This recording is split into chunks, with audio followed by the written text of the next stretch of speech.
Un très bon après-midi à vous tous qui suivez la télévision rwandaise. C'est toujours un plaisir de vous retrouver pour cette nouvelle édition de ce jeudi.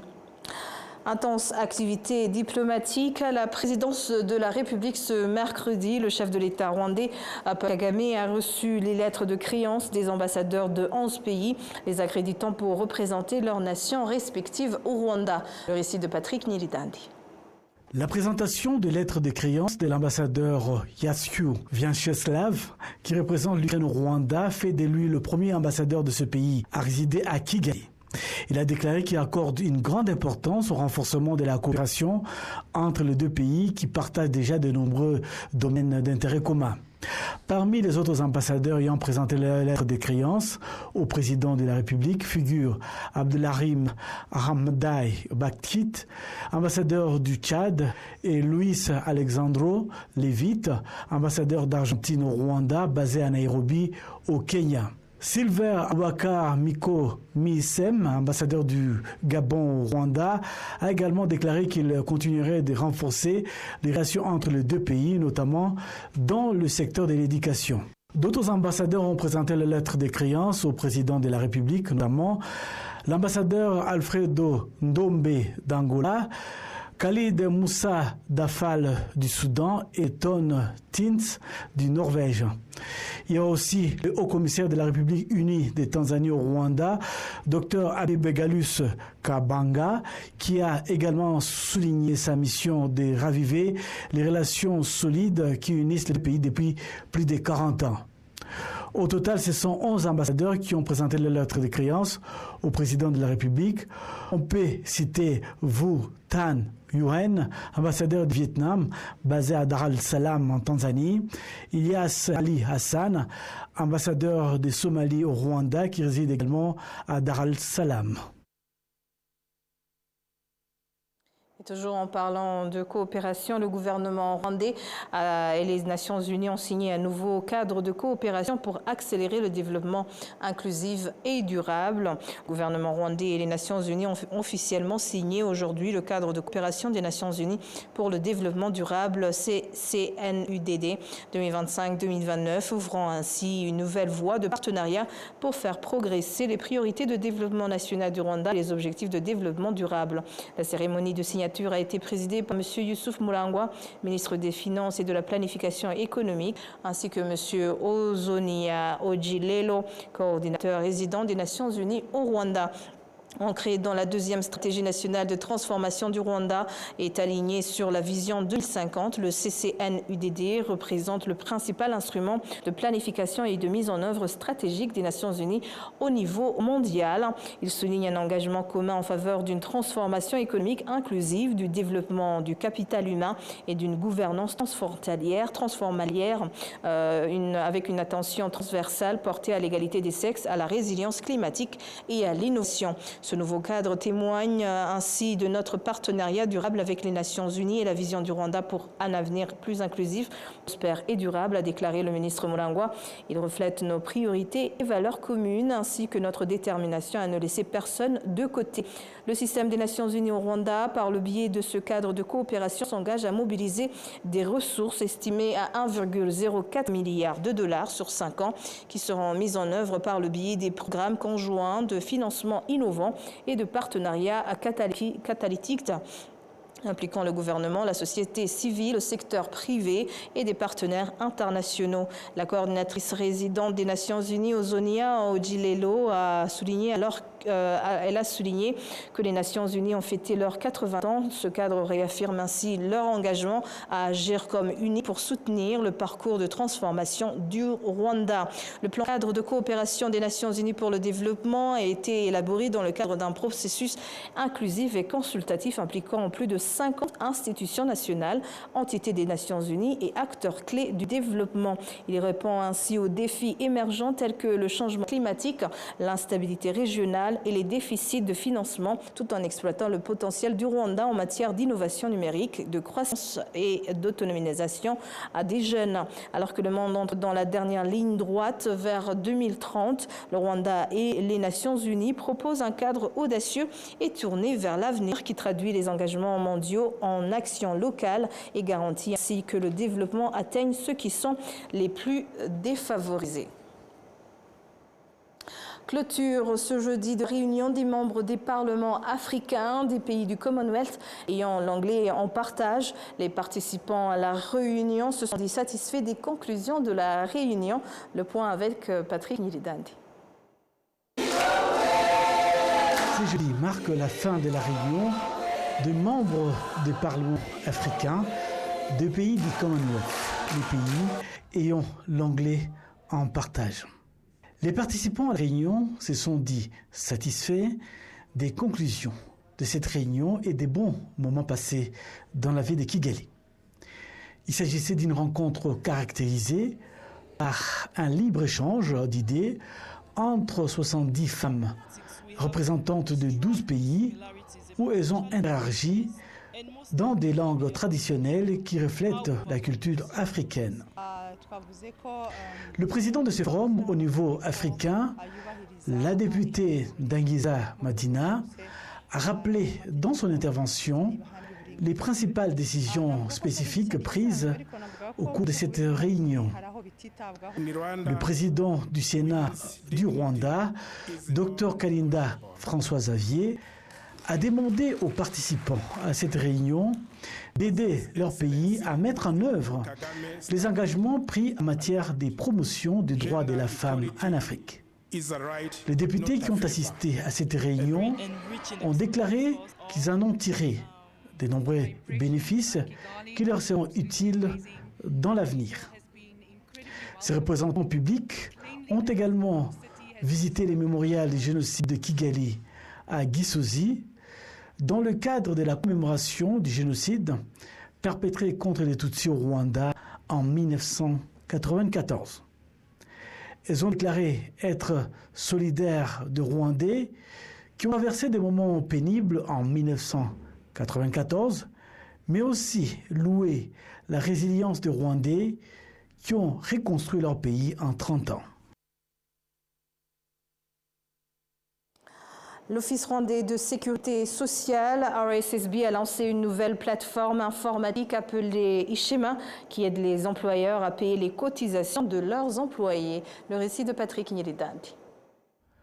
L'Office rwandais de la sécurité sociale, RSSB en sigle et en anglais, a lancé une nouvelle plateforme informatique dénommée Ishema qui aide les employeurs à payer les cotisations de leurs employés.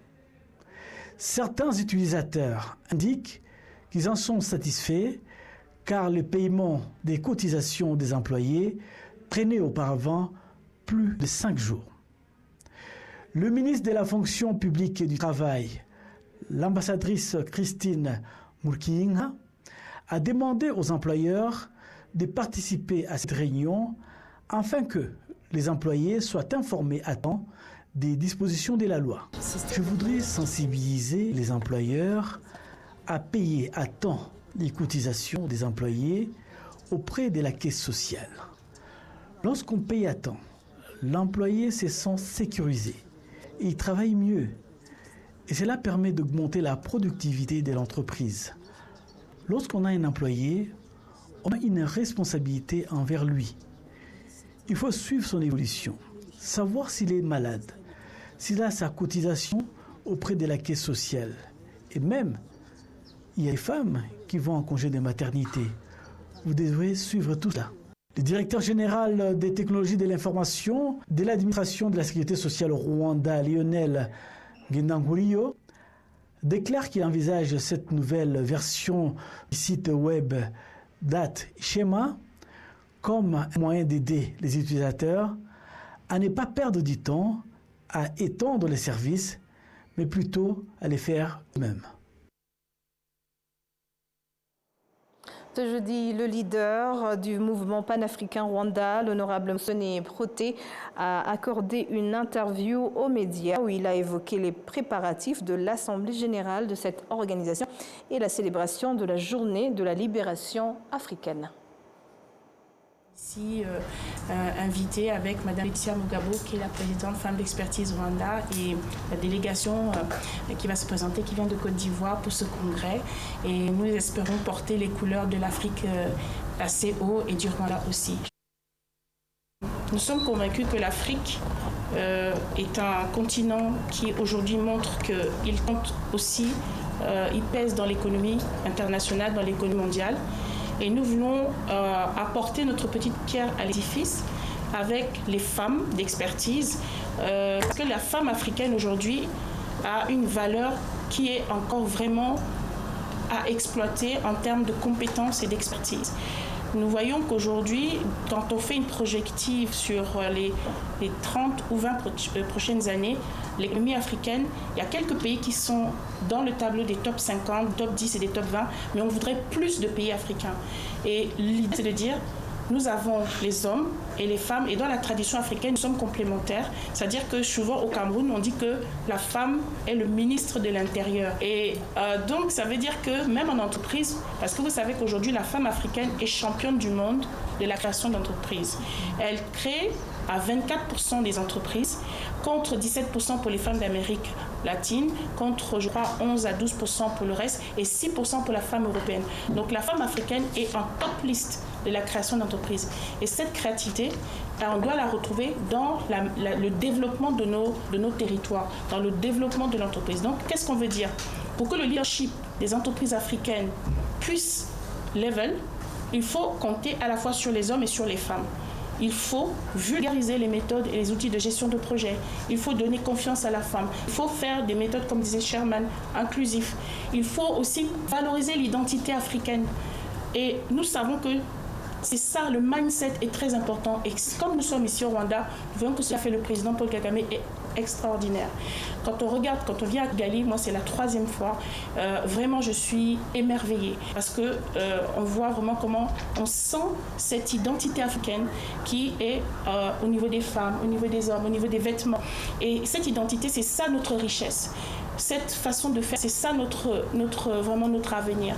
Donc, ce congrès va faire quoi? Nous allons parler de plusieurs sujets. Nous allons voir comment est-ce que une femme ou les hommes, quand on a une entreprise, comment est-ce qu'on peut développer son entreprise, comment on peut jauger comment la rentabiliser, comment pouvoir la rendre prospère, d'abord au niveau du continent africain avec la ZLECAf, la zone de libre-échange continentale, parce que l'Afrique est aujourd'hui à 1,8 milliard de population, qui est un marché important qu'il faut vraiment que les Africains se saisissent. Et nous verrons des témoignages des femmes d'entreprise, de success story. Nous allons voir aussi quelle est l'importance du rôle des hommes, des he-for-she, comme nous avons le chairman aujourd'hui qui c'est he-for-she. Et nous aurons aussi des ateliers où les femmes vont pouvoir travailler, vraiment des ateliers pour travailler concrètement sur des exercices et des thématiques profondes pour pouvoir sortir de là avec quelque chose. Donc, la ville de Kigali est sur le point de lancer un système pilote de stationnement en utilisant une technologie connue sous l'appellation Smart Parking, un système qui, selon la ville, résoudra les problèmes de stationnement dans la ville de Kigali. Le récit de Patrick Ninedabdi. Le stationnement intelligent, Smart Parking en anglais, ou stationnement utilisant la technologie, peut sembler nouveau pour certains, mais d'autres qui voyagent dans des villes développées le connaissent déjà. Dans certains cas, il peut vous être demandé d'avoir une application sur votre téléphone appelée Parika qui contient toutes les informations relatives à cette méthode. Manzi René Christian, patron du groupe Company Galaxy, qui distribue ces parkings modernes dans la capitale rwandaise, explique leur fonctionnement.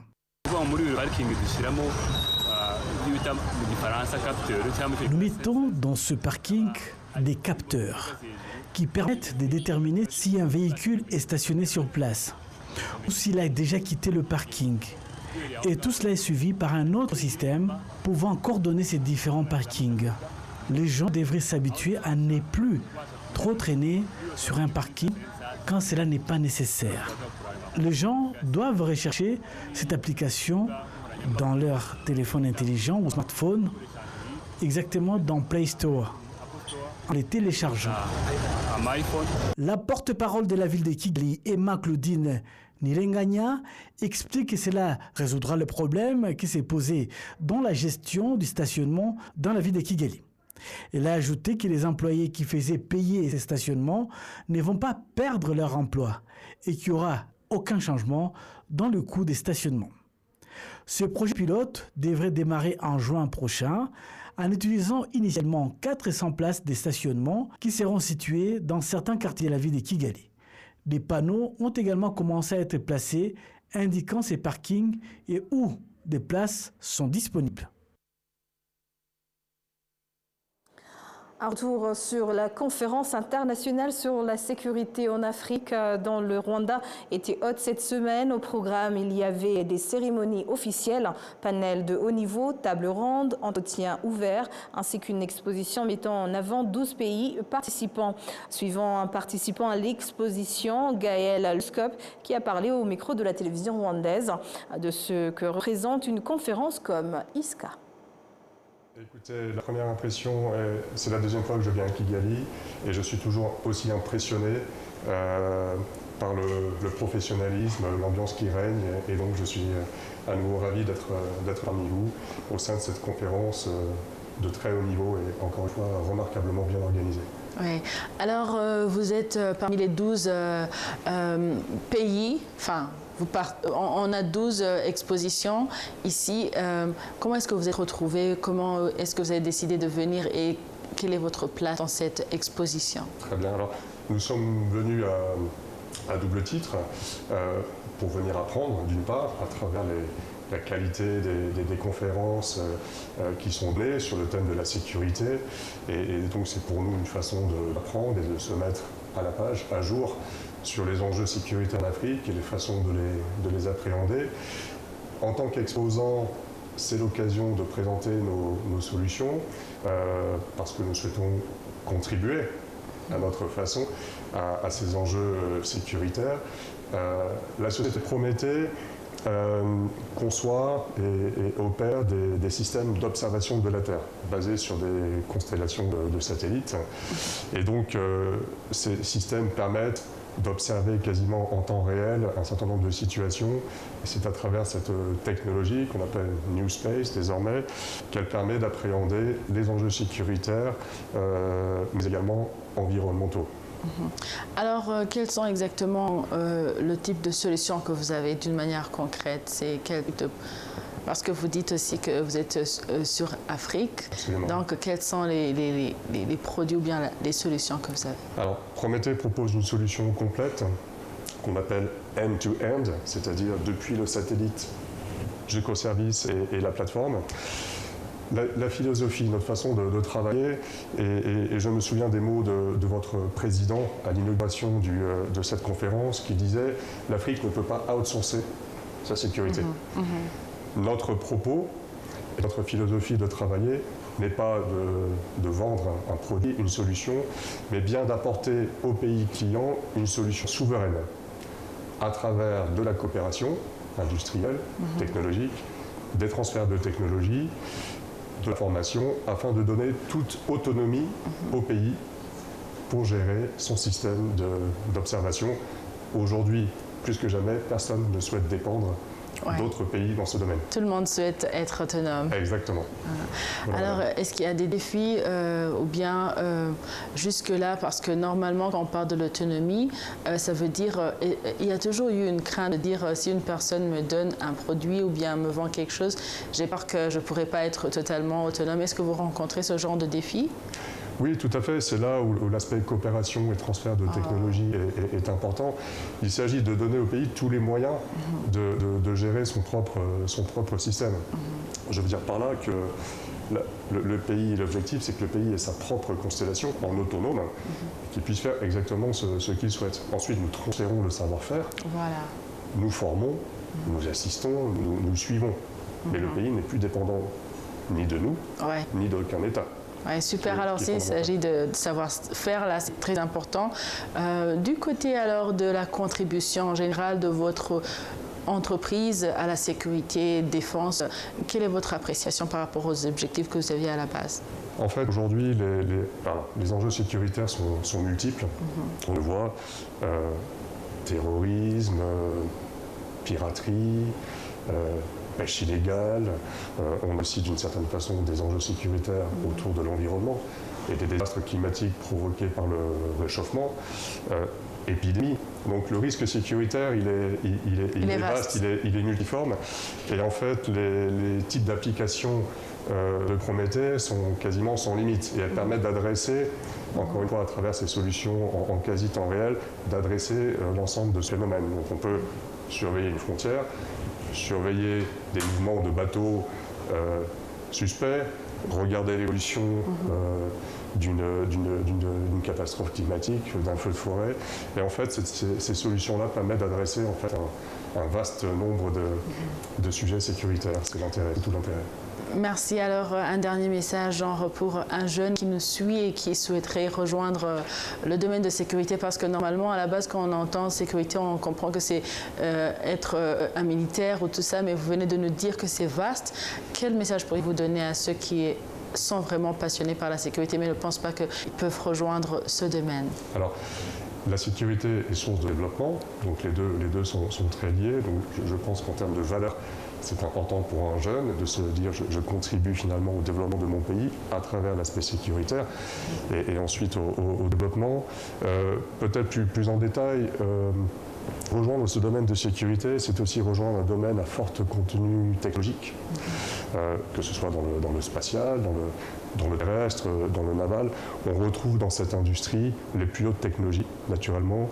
Donc c'est extrêmement passionnant en termes de solutions, en termes de valeur ajoutée, mais également à travers les interlocuteurs que nous avons la chance d'avoir en face de nous, puisque nous traitons le plus souvent avec les hautes autorités des différents pays clients. C'est un vrai privilège. Merci beaucoup. Qu'est-ce que vous rentrez avec? On est au dernier jour. Quel message clé après la conférence? Alors, moi, je ferai référence à nouveau au message d'introduction, pour moi, qui était extrêmement important sur la notion de souveraineté. Les enjeux sécuritaires sont multiples. Nous sommes convaincus que nous pouvons contribuer à apporter des solutions. Encore une fois, j'insiste beaucoup à travers des solutions de souveraineté. Et puis, encore une fois, je veux vraiment souligner la qualité de l'organisation de cette conférence, qui est certainement une des plus qualitatives et remarquables à laquelle j'ai eu la chance d'assister. Et donc, j'espère avoir le plaisir de poursuivre une relation à long terme avec le Rwanda, notamment dans ce domaine-là.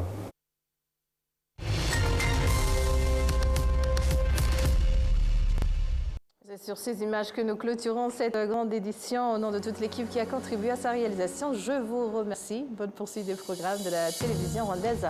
Et d'ici là, portez-vous bien.